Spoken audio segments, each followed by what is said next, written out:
भइल बाटे पागल के दासा, आज हमें पता चलल प्यार वाला भाषा।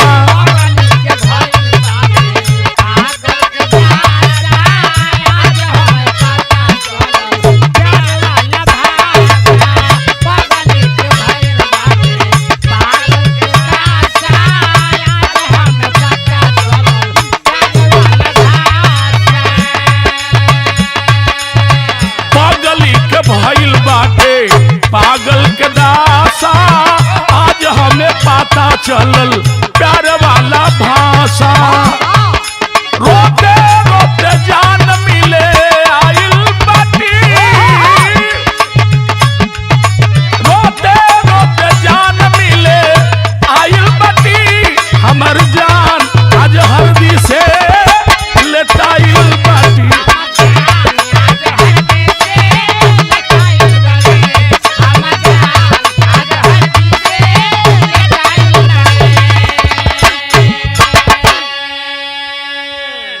आज हमारे बीच में परम सम्मानित आदरणीय बिरहा के बड़े शुभचिंतक और पूर्व प्रधान बीबीपुर ओम प्रकाश पाल जी स्टूडियो में आज मौजूद बानी।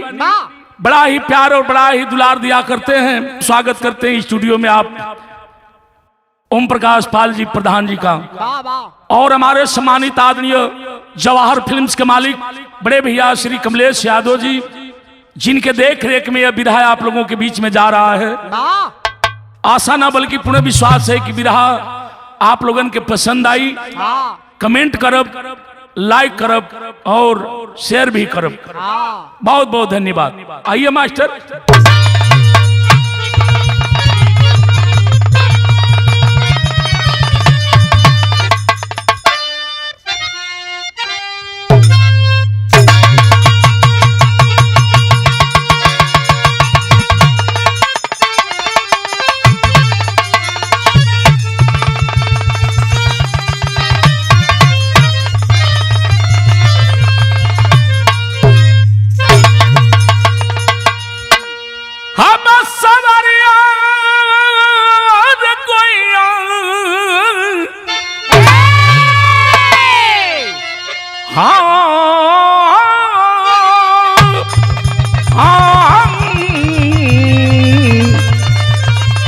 सवरिया हो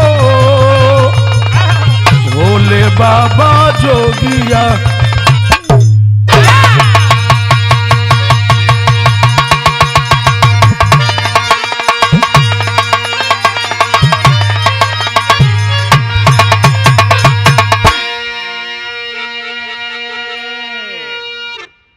हमारे पढ़े लिखे साथी गौर करेंगे,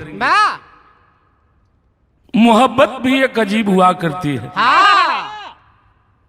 चार लाइन में उनका है कहना है क्या,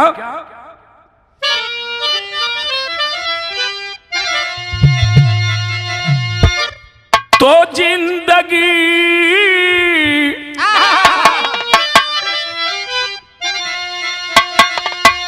जिंदगी में न आती चयन की घड़ी,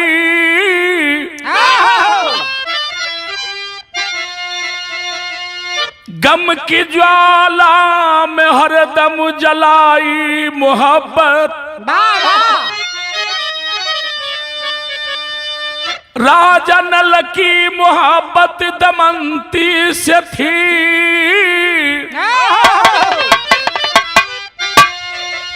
तो जिगर एक दुनिया बसाई मोहब्बत, हीर राझा जमाने को जाहिर किए, हर तो लैल मजनून करके हम दिखाई मोहब्बत, अजब की है घटना मेरे दोस्तों, जान देकर भी अपना निभाई मोहब्बत।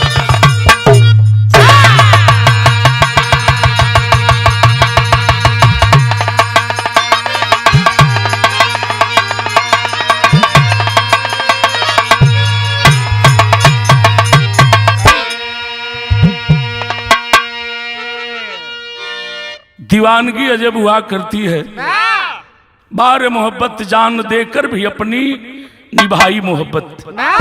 गौर करेंगे, एक लाइन कव्वाली के संकेत था। कौन कव्वाली बा मास्टर? तनियावा मूड में।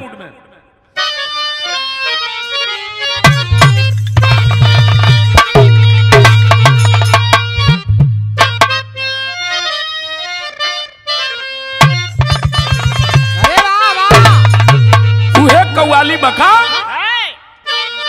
हरे तुम मेरे खून दिल की मेहंदी, ये जी मेरे खून दिल की मेहंदी, हाथों में ना लगाना मेरे।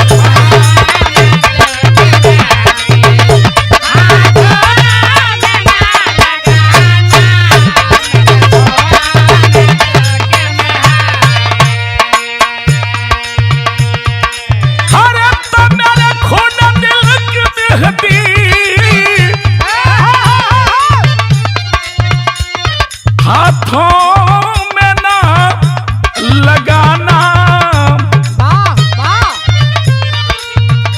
जब निकले मेरा जनाजा, जब निकले मेरा जनाजा, सहनाइयां बजाना, जब निकले।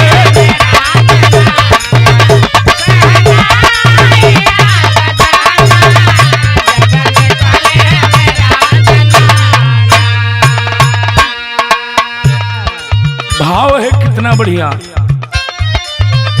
आशा नहीं मोहब्बत, आशा नहीं मोहब्बत, कभी करी क्या जमाना, आशा नहीं।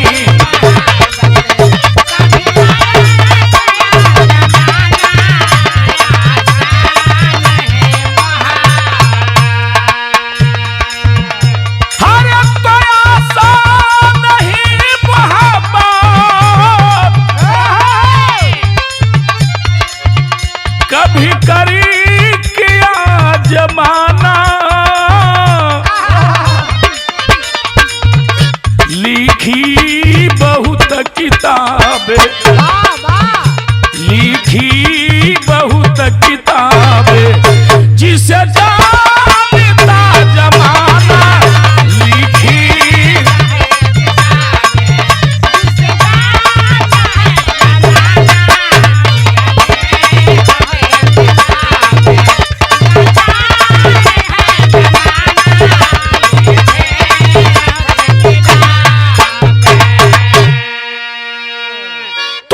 से बाबू विरह की शुरुआत हो गई, हमारी कहानी की शुरुआत हो गई। ये विरह ये कहानी कहाँ के बात ध्यान दे बाप सब। नज्म के लाइन लगल बताओ गिल मास्टर कैसे।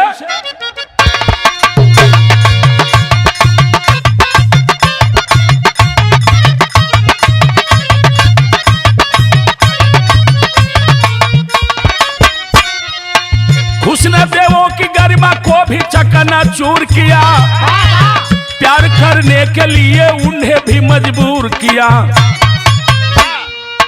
कितने पागल हो गए हैं अब तो सूरत पे, कितने पागल हो गए हुस्न मूरत पे। तनी हमारे बात पर ध्यान दे।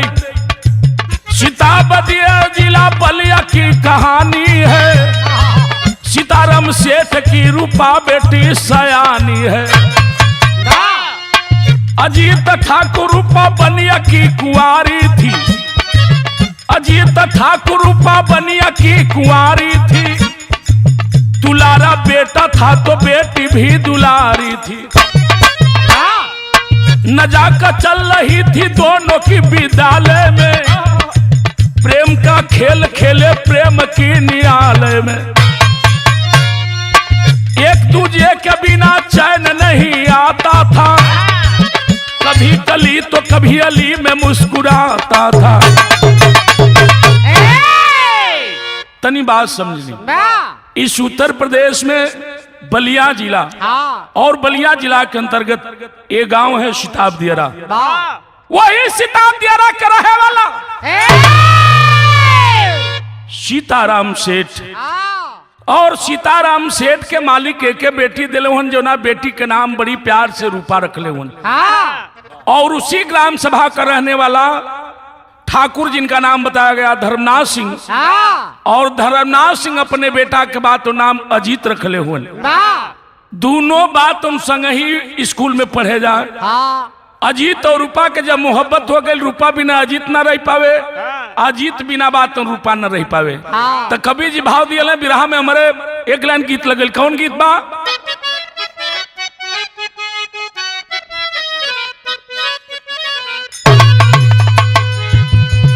उहे दरज बा सुरेंद्र। हर तो चल लुट हरिया तो नदी बीच नैया हिलो मारे।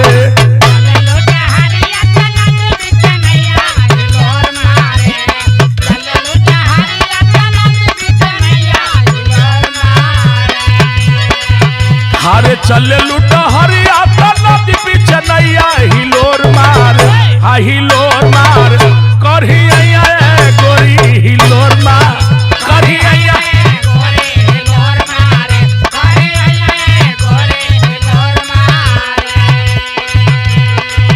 हरे प्रेम के बीमारी बकैल तूफानवा मनवा में।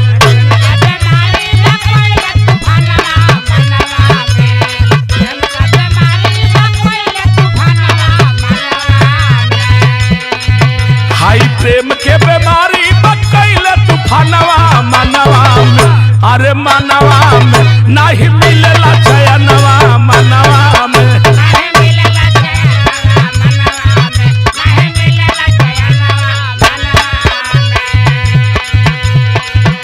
देखो अभी बचपना हो, लेकिन प्रेम ऐसा चीज हो। कल से रूपा के अजीत तोहरा बिना ना जी पाई, अजीत कल तो हम तोहरा बिना ना रह पाई। दोनों झोरा पटरी लेके संगही जाओ सो, संगही आओ सो, संगही टिफिन में खाना भी खाओ सो। धीरे धीरे लड़का देखल कल कि भाई यही के तो काम गड़बड़ हो। लेकिन रूपा एगो बात अजीत से कहल, जब छुट्टी भइल का कहलस? हरे अखिया में हरदम नाचले सुरतिया।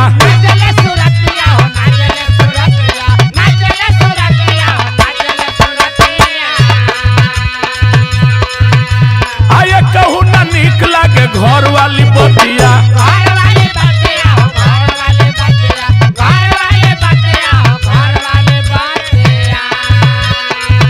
हरे देहिया बाई हबा क्यों हबा परानवा मनवा में।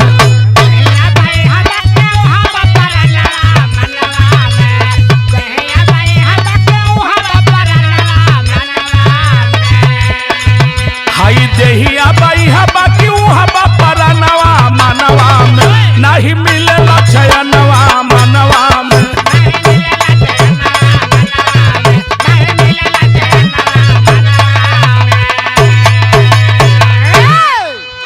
कहलस रूपा के अजीत, अब हमार जियल मुश्किल हो गई बा। तू स्कूल से छुट्टी होता घरे चल जाता, ना हमके खाना निकला गता न पानी निकला गता।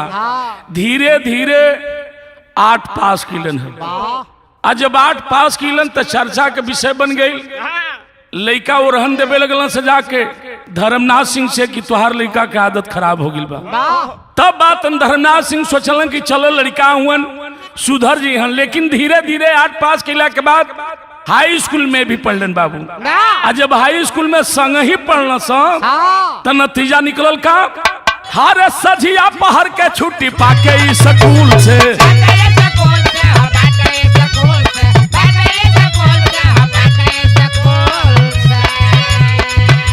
अब भावरा चमेलिया से जाके मिले फूल से।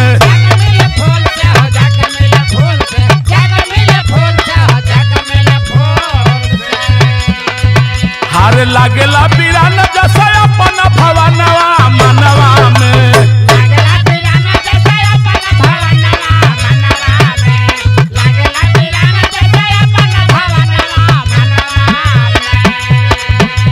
लागेला बीरान जैसा अपन भवनवा मनवा में। नहीं मिलेला चयनवा मनवा में।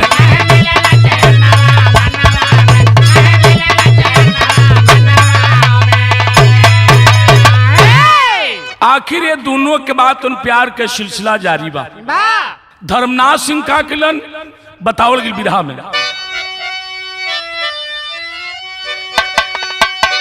हरे 10 पास के बाद रूपा की छूटल पढ़ाई,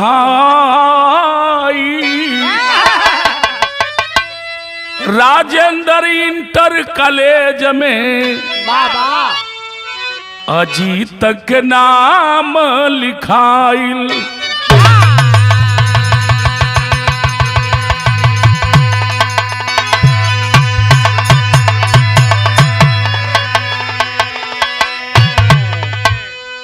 पास करने के बाद और रूपा के पिता अपने बेटी के पढ़ाई छोड़ा दिल। बड़ा शिकायत आवत बा। और धर्मनाथ सिंह अपने बेटा के लेके चले गए छपरा, और छपरा में राजेंद्र इंटर कॉलेज है, वही राजेंद्र इंटर कॉलेज में और रूपा के बाद तुम ले जाके एडमिशन करा दिल। वही राजेंद्र कॉलेज में ले जाके अजीत के बाद उन पिता धर्मनाथ सिंह अपने बेटा के एडमिशन करा दिल। वही जब बात उन अजीत रहे लगल, पढ़े लगल, और रूपा के पढ़ाई छूट गई। रूपा के कुछ निक न लगत बा। तब बताओ कि बिरहा में एगो तरज लगी मास्टर। कौन तरज बा?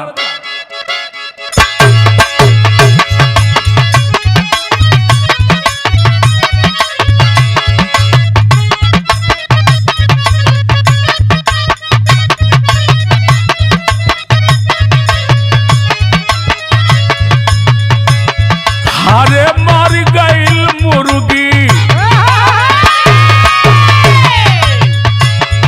तब मर गईल मुर्गी, गुरुजी हमर कलहुए।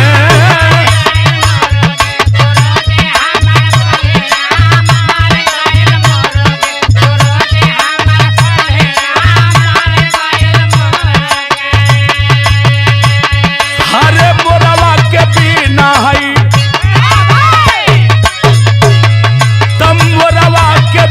भइल मोरनिया लाचार बा।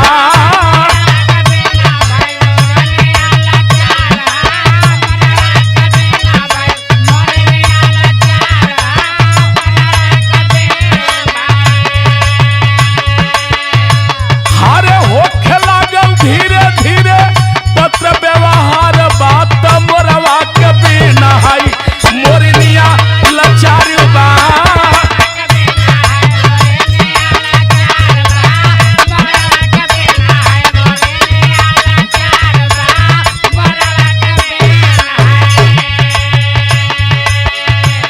आखिर जीत वहां पढ़े लगल, क्वार्टर लेकर रहे लगल, लेकिन और रूपा के न खाना निकल गए न पानी निकला गे हो बाबू। 3 दिन बाद तो रूपा गले लगल।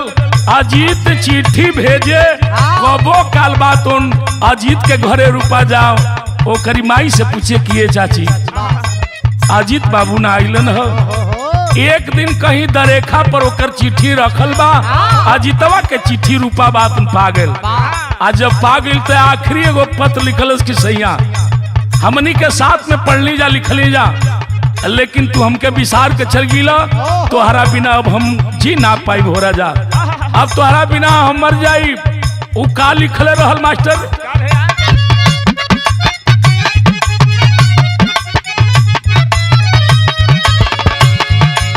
हरे मरी लगम में तोहरी हाय तड़पे परानावा, आज तक नाम से चिट्ठी गोइल डाकर खानावा।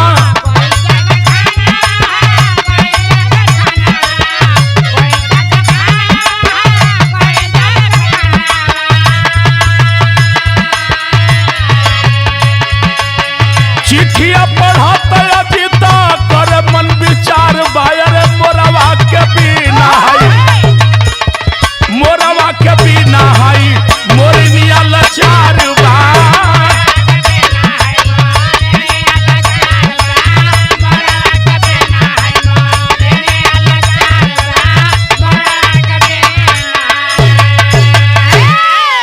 आप चले गए, विसार गए मेरे प्यार को, याद रखना अजीत बाबू मैं आपके गम में आपके प्यार में आज प्राण दे रही हूँ।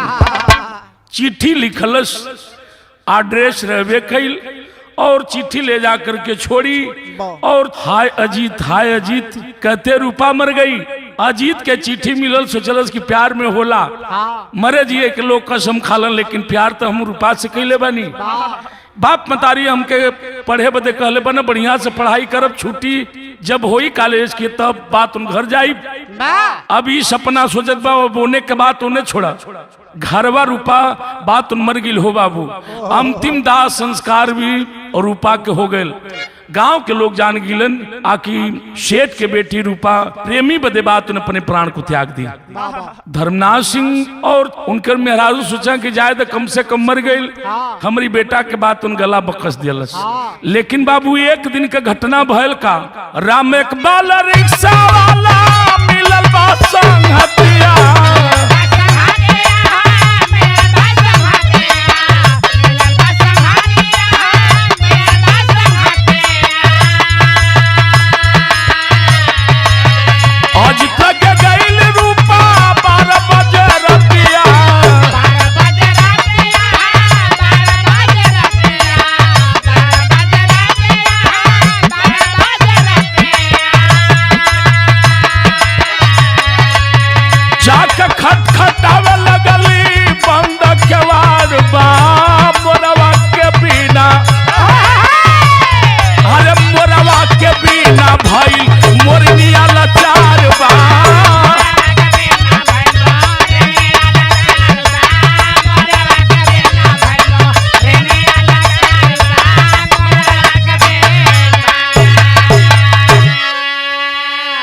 एक रोज राम इकबाल रिक्शा वाला को रूपा पकड़ती है। रिक्शा वाला कहा बेटी कहाँ जाना है? रिक्शा पर बैठ गई, कहती है कि तुम चलो मैं बता रही हूँ। रिक्शा पर बैठल रिक्शा वाला लेके चलल और लेकर के आ गया जिस क्वार्टर में अजीत रहा करता था। 12 बजे रात को जब रिक्शा वाला आया, जाके रूपा सिकड़ी बजौलस। अंदर बात अजीत सुतल बा। जब अजीत शिकड़ी का आवाज सुना, आया आके दरवाजा खोलस, देखलस सामने रूपा खड़ी है। अरे बाप रे बाप, अजीत भर अखबार रूपा के पकड़लस। अरे प्यारे, लेकिन फिर सोचा इतनी रात को बगल में रिक्शा वाला खड़ा है, भैया किराया। रिक्शा वाला से कहा भैया बस किराया दे रहा हूँ, और रूपा को ले गया पलंग पर बैठाया, रिक्शा वाला को किराया दिया। अब दोनों के बाद फिर मिलन हो गए। लेकिन अजीत कहा कि अरे रूपा आखिर इतनी रात को तू आई कहां से? ओ समय रूपा कलश के अजीत बाबू हम तुम्हारा बिना जी ना पाए। बगल में बात उन मौसी के घर बा, हम चोरी छुपे बात उन गांव से भाग के चले ली। तुहार चिट्ठी पौली, एड्रेस पौली, चिट्ठी भी भेजली, हमारा चिट्ठी के जवाब ना दिहल। ऐसे बात उन भाग के हम मौसी के आयल बनी, और मौसी के से बात उन एड्रेस के अनुसार हम तोहरी आए आ गई। लेकिन याद रहे हम तुम्हारा बिना जी ना पाए।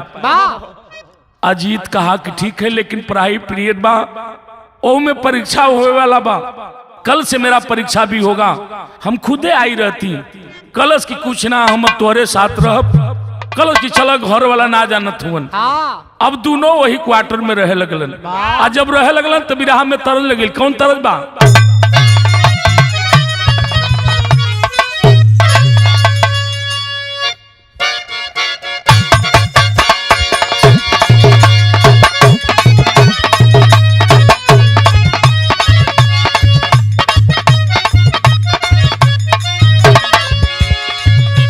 तरजू है बाकी चुमा चुमा दे, चुमा चुमा दे दे चुमा रे गुजारिया।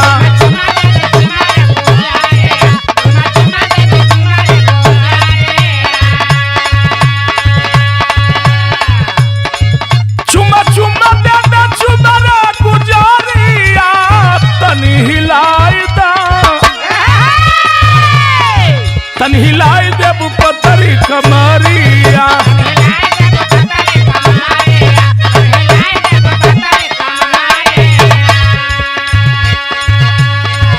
आजा चकवा से मिलल बे चकोरिया।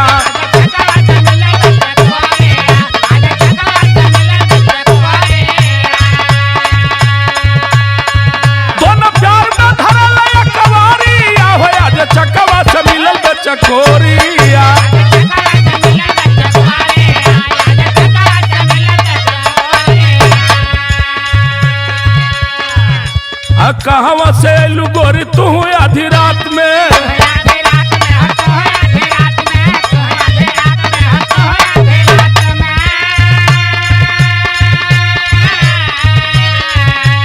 घूमत फिरत अली तोरी मुलाकात में।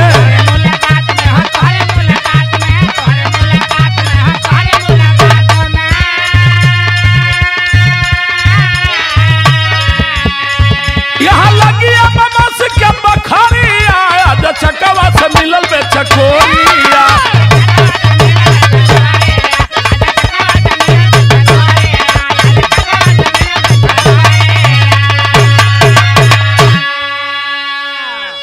कहा कि रूपा हो सुबह में परीक्षा देने जाना है ना। रूपा कलश की तू परीक्षा देवे जइहा, हम एक क्वार्टर में रहब, खाना बनाई, प्रेम से खइया, परीक्षा दे के गया। परीक्षा दिया, जौन पेपर 3 साढ़े 3 घंटा का होला, उसके ऊपर बात रूपा सवार है। वो पेपर खाली एक बार देखे और लिखे शुरू करे तो 1.5 घंटा में बात उन पेपर पूरा कर दे। मास्टर लोग देखल कहले भाई पढ़ने में लड़का बहुत तेज तड़ाक है। 15 मिनट पहले कहे साहब अब मैं जाना चाहता हूँ, कापी जमा करे चली आवे। धीरे धीरे पेपर समाप्त हुआ और जब पेपर समाप्त भल तो रूपा से एक दिन बाद एगो कहलस कि रूपा अब पेपर समाप्त हो गई, तू हमसे मिली ले लू। घर के लोग नहीं खन जानत, लेकिन कम से कम जैती हम घर, एक बार माई बाबू से मिल के चली थी। तो बिरहा का शैली में बतावे के पड़ल कैसे।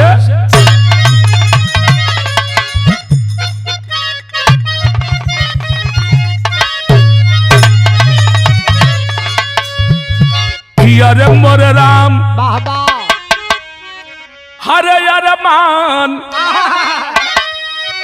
हे बाबू अरमान पे कटारी चल गई। अरे त घेरा खोर अधेरा निकला ना दिन मान। अरे हो मान, अरे हो रूपा कलश की अजीत बाबू तू घरे जइब। आज जब घरे जीब तो एगो काम कर दी हो, अपना घरे जाए से पहले हमार रस्ते में घरवा बा तो काहे न तू हमरो घरवा चल जीता, जाके तनी माई बाबू के सर समाचार ले लेता आ लेके यह तब हमके बात बताइए हमार माई बाबू कैसे हुन। हो सुबह ले जाकर के बस पकड़वाती है। बस पकड़ी के बाद उन्हें जीत जब अपनी गाँव में आवत बा, धीरे धीरे शाम हो गई बाबू। नतीजा का निकलल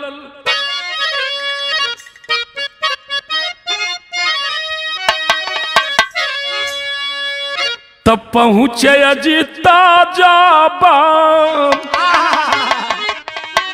आये बाबू से ठके दुआरिया,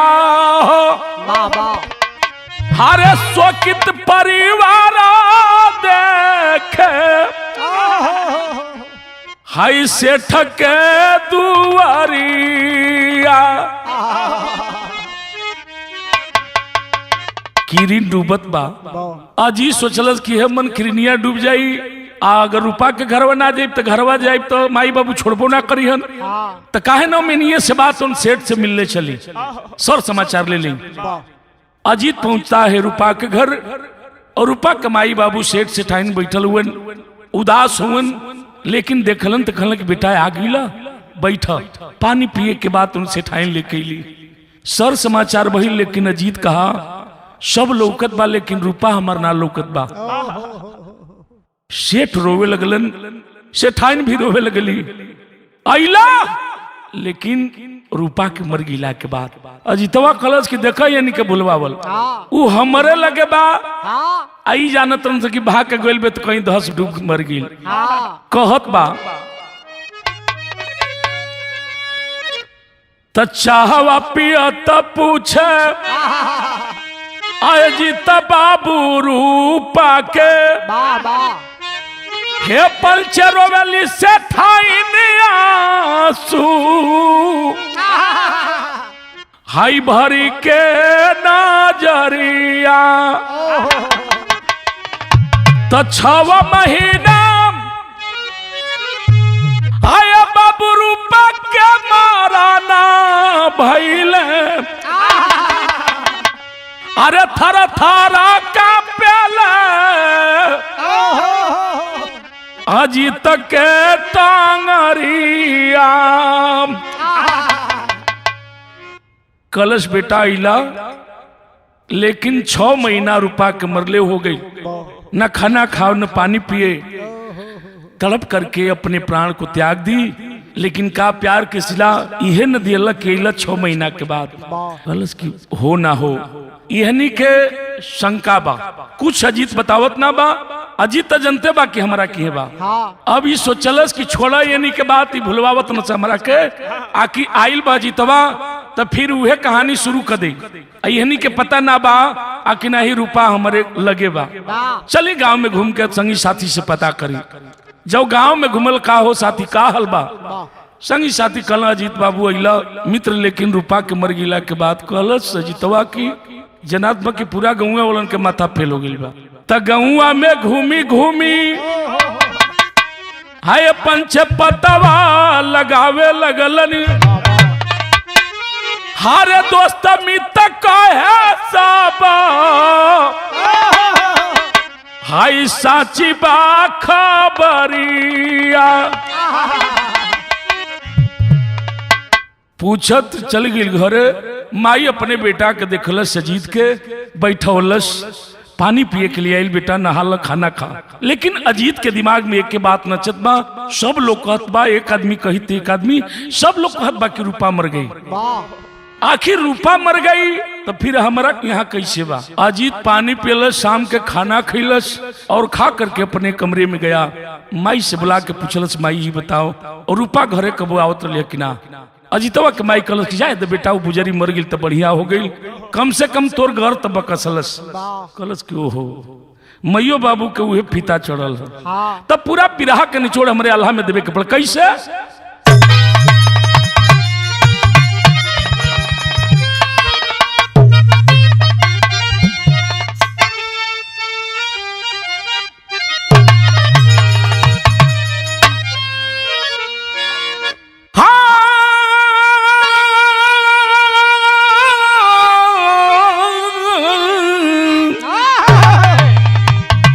निदिया हराम आजा हारे अजीत के भैली बाबू,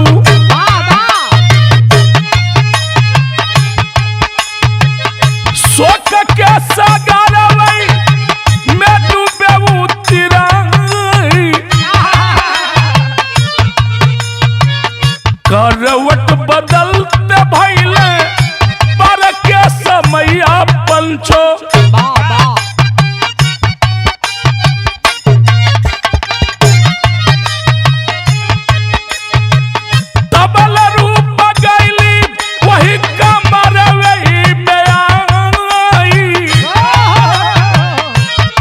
थर का पेलया जित के पैरिया बाबू,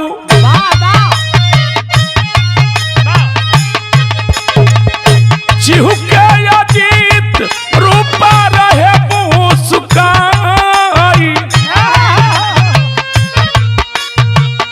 बोली रूप दारियानी काली दा अजीत हो बाबू।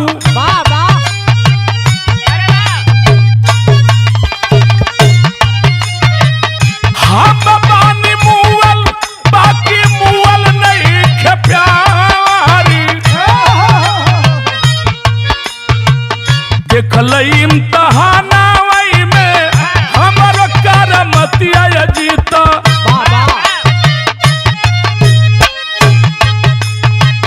गुप्त भेदवा के जानी करिहाऊ जियारी।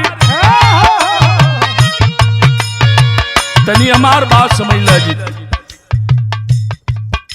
अजीत ताकत बा, मैं दरवाजा बंद खिड़की बंद, गोड़तारी आके खड़ी है, आखिर आई तो कैसे आए। और रुपया बात देती है अजीत डरो मत, मैं मर चुकी हूं लेकिन मेरा प्यार नहीं मरा है। मैं तुमसे सच्ची मोहब्बत करती थी और आज भी कर रही हूं मरने के बाद भी। लेकिन ध्यान रहे, देखल परीक्षा में हमार कर्मात पेपर तू दिहल लेकिन लिखली हम इतने ना फर्स्ट डिवीजन भी अइबो, लेकिन याद रहे ये बात ये भेद के किसी से बताना मत।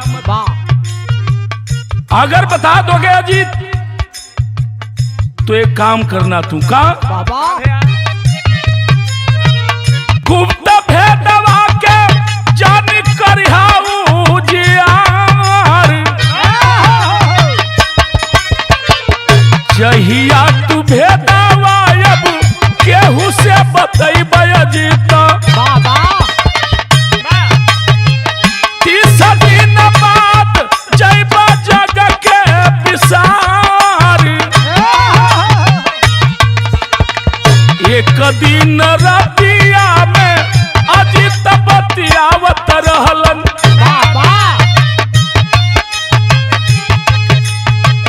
तू नहू के बतिया माई सुने का न पार, चाक धर्मनाथ सिंह तोड़ा ले केवड़िया पंचे,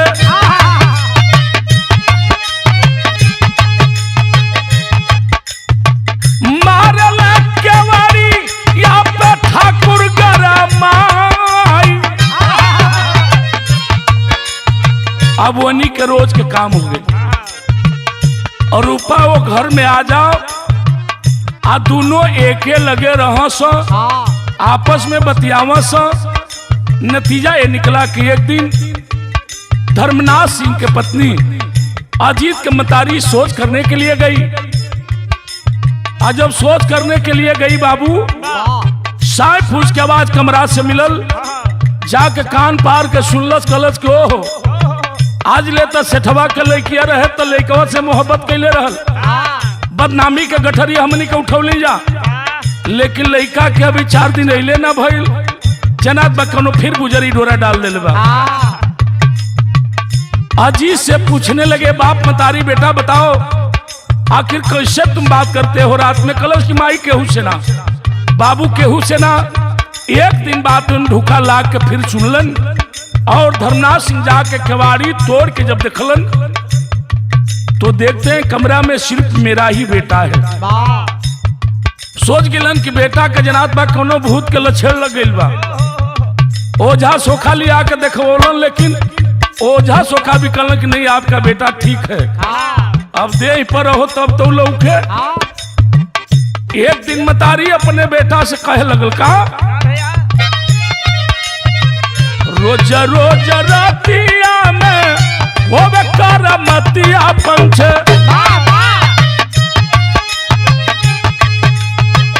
देखी के हालत सब गइल घबराई, के वो न पूछे अजीता भेदवा बताई देता, ओझा सोखा सब कासे दिहलन देखवाई। एक दिन माई उनके क्रिया खियवली बाबू, आज तक के अखिया से गिरे आंसू ढार।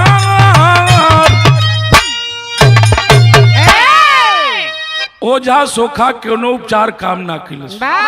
एक दिन मतारी लाचार होकर और कहती है कि बेटा तू हमार मरल मुंह देखल कि ना बतौल। बाबू भी कसम खिलौलन।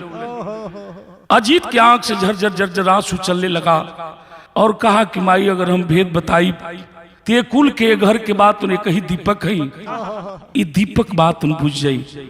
गांव के लोग इकट्ठा हो गिलन, कल कि बेटा बता दो। कलश के हम बता दे लेकिन जिंदा ना रह। गांव के लोग माई बाबू भी कल कि चाहे जिया चाहे ऊपर पर, लेकिन रोज रोज के झंझट से तो कम से कम दूर को तो है आज बतावे के परी। अजीत कहा कि ठीक है। कल सुबह सभी गांव के लोगों को इकट्ठा करवाया और इकट्ठा करवा करके अजीत कहा कि माई बाबू जानल चाहत हुआ हमसे के बतियावेला रात में, तो अजीत बतावे लगल और रूपा आकर के सामने खड़ी हो गई अजीत के। केहू के ना लौकत बा, लेकिन अजीत को तो रूपा दिखाई दे रही है और रूपा कर रही है कि मेरा प्यार मत तोड़ो अजीत, मत बताओ। लेकिन मजबूरन अजीत बताने लगा। बाबू का बतौलस?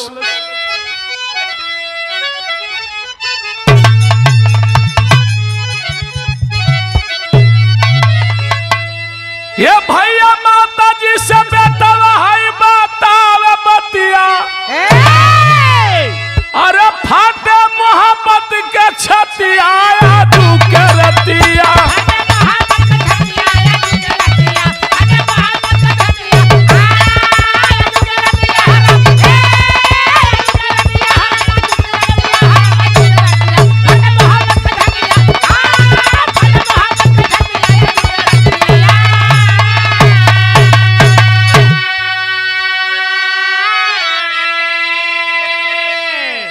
और रूपा इशारा करती रह गई कि अजीत बाबू मत बताओ, लेकिन अजीत बाबू पूरी बात को बता दिया।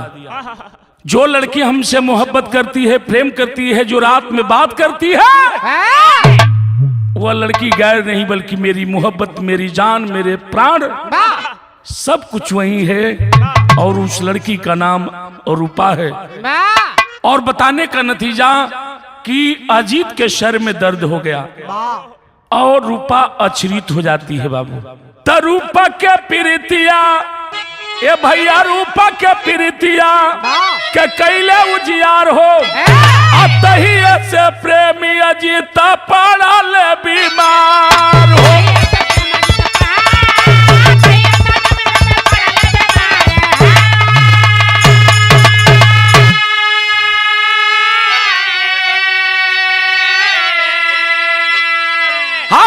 शरत के मुताबिक टूट गईल प्रीतिया, अब फाटे मोहब्बत के छतिया आजू के रतिया।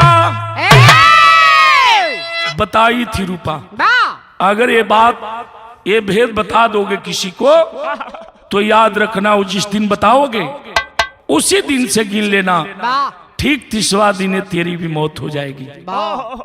तो 30 दिन वाला अजवन रहल करार हो, हर छोड़ के पिजाड़ा वही के सुगना फरार हो।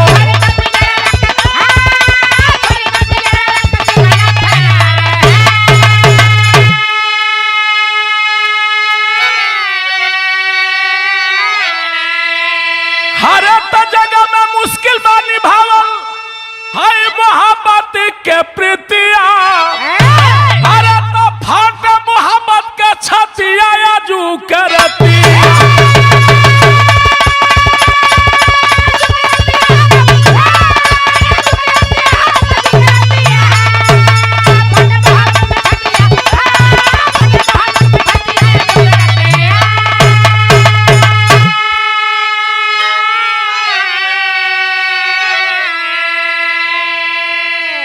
अंतुगतवा प्रमाण मिला आखिर 30 दिन वाला जो करार रूपा दी थी, अजीत बाबू बीमार पड़ा, बताया पूरी बात। और ठीक 30वां दिन अजीत भाई इस दुनिया को छोड़कर चल बसा। जिंदा पर तो प्रेम किए ही, मरने के बाद भी दोनों आज प्रेम कर रहे हैं। तो कुसुम पराग स्वामी जदू देऊ जी गुणकारी, कथन करे सुरेश कवि बालाजी बने पुजारी। अरे अरमान पर कटारी चल गई, हरे तगाते याद भरोसा पूजे मई हरवाली, अरमान पे कटारी चल गई।